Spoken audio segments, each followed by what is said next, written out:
Todos. Eu me chamo Gerrana, sou mãe atípica, consultora de amamentação, e hoje eu estou aqui representando uma campanha pela saúde mental materna, que é uma campanha a nível nacional, né? Campanha Maio Furta Cor, e eu vim trazer para vocês alguns dados estatísticos referentes ao impacto da desassistência à saúde mental materna, a fim de que a gente comece a pensar em políticas públicas, né, em ter um olhar mais atento para a saúde das mães. Eu estou aqui junto com o apoio do Conselho Municipal dos Direitos da Mulher, com a doutora Lara. Então, por que precisamos urgentemente dar visibilidade à saúde mental materna? Talvez a resposta esteja nas 830 mulheres que morrem todos os dias por complicações relacionadas ao parto em todo o mundo. 34 mulheres por hora, uma a cada 2 minutos, segundo os dados da Organização Pan-Americana de Saúde em 2022. A mortalidade materna é inaceitavelmente alta e ocorre mais em ambientes com poucos recursos e em áreas rurais. Mulheres pretas morrem 3 vezes mais. Conforme dados registrados no painel de monitoramento da mortalidade materna, em 2021, a cada 100 mil nascimentos, o Brasil teve, em média, de 107 mortes de puérperas nos primeiros 42 dias após o parto, um aumento de quase 95% no número de óbitos maternos e 258% maior do que a meta proposta. Considerando estudos mundiais, estima-se que 3,7 mulheres se suicidam no pós-parto a cada 100 mil nascimentos de bebês. Para fins comparativos, 1,92 mulheres morrem de hemorragia pós-parto, na mesma proporção. A maioria dessas mortes poderia ter sido evitada. Ressaltando que, segundo a pesquisa realizada pelo Observatório Obstétrico Brasileiro de 2022, estima-se que 28% das mulheres que morrem durante a gestação, parto e até 1 ano após o parto não são contabilizadas, assim como também não são contabilizadas as centenas de gestantes ou puérperas que morrem por causas externas, como acidentes, violência ou suicídio. Ou seja, os números são bem maiores que esses apresentados. E aqui também afirmo que a maioria dessas mortes poderia ter sido evitada. Cuidados antes, durante e após o parto podem salvar, sim, a vida de mulheres e recém-nascidos. Quando consideramos os números de mulheres que criam seus filhos sozinhas, os dados são muito alarmantes. O IBGE fez uma pesquisa e mostra que o Brasil tem mais de 11 milhões de mães inteiramente responsáveis pela criação dos filhos. Em levantamento feito pelo Portal de Transparência do Registro Civil, no Brasil foram registrados de janeiro a abril de 2022 55,9 mil bebês por mãe solo, ou seja, o maior número de crianças com apenas o nome da mãe na certidão de nascimento desde 2019, cabendo às mães, inclusive legalmente, a totalidade de responsabilidade para com as crianças. Um levantamento feito pela locomotiva do Instituto de Pesquisa para traçar um perfil das mães na pandemia, apontou que 7 em cada 10 mães tiveram sua renda diminuída. Isso nos mostra que são 76%. Em 2020, mais de 8,5 milhões de mulheres saíram do mercado de trabalho no Brasil devido à sobrecarga nos trabalhos de cuidado não remunerado. De acordo com os cálculos da Comissão Econômica para a América Latina e Caribe, há uma grande assimetria na carga total de trabalho de homens e mulheres.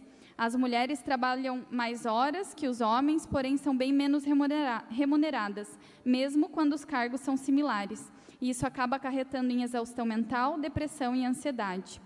Lembrando que maternidade solo não diz respeito ao estado civil, e embora não tenhamos dados, há uma infinidade de mães casadas coabitando com o pai da criança e que também são as principais, se não as únicas responsáveis pela criação, cuidado e sustento dos seus filhos. Importante ainda considerarmos os impactos do não planejamento gestacional. Segundo uma pesquisa da Escola Nacional de Saúde Pública, da Fundação Oswaldo Cruz, que ouviu 24 mil mulheres entre 2011 e 2012, mais de 55% das mulheres que tiveram filhos não havia planejado a gravidez. O número encontrado no nosso país é ainda mais alto que a porcentagem média encontrada no mundo. Quem não consegue planejar são principalmente as mulheres com maior vulnerabilidade social, mais jovens, de baixa escolaridade, que não têm uma situação conjugal estável. Quanto ao adoecimento psíquico, no período de 2018 a 2021, 1 em cada 4 mães em situação de vulnerabilidade social e econômica no Brasil apresentavam sintomas depressivos no primeiro ou segundo ano pós-parto, ou em ambos. Os fatores associados à persistência desses sintomas foram a ausência de companheiro, falta de apoio na gestação, baixa escolaridade e presença de dois ou mais filhos.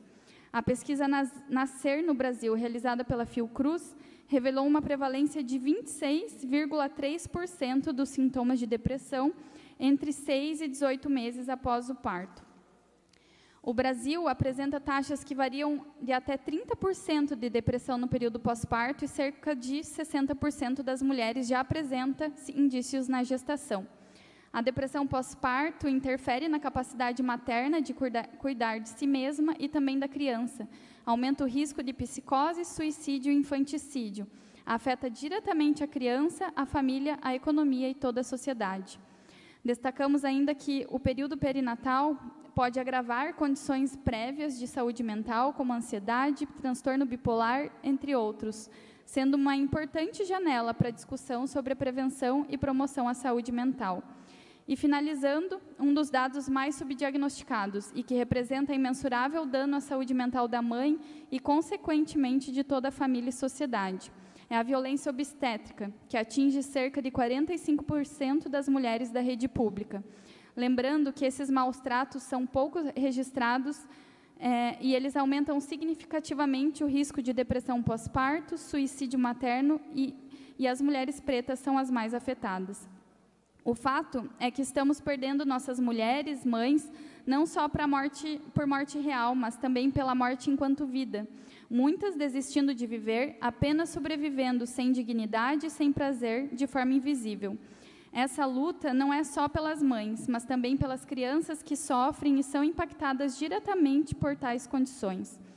Diversos estudos afirmam que a depressão tem impacto negativo em diferentes aspectos do desenvolvimento da saúde mental das crianças.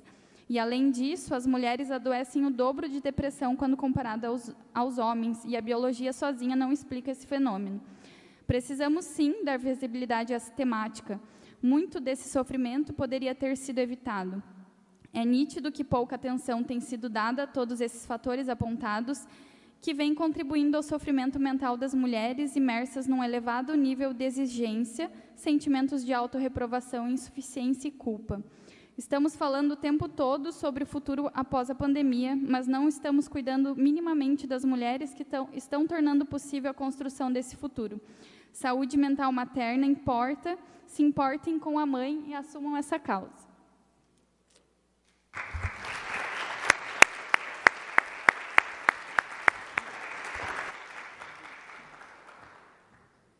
Muito obrigado, Gerhana, por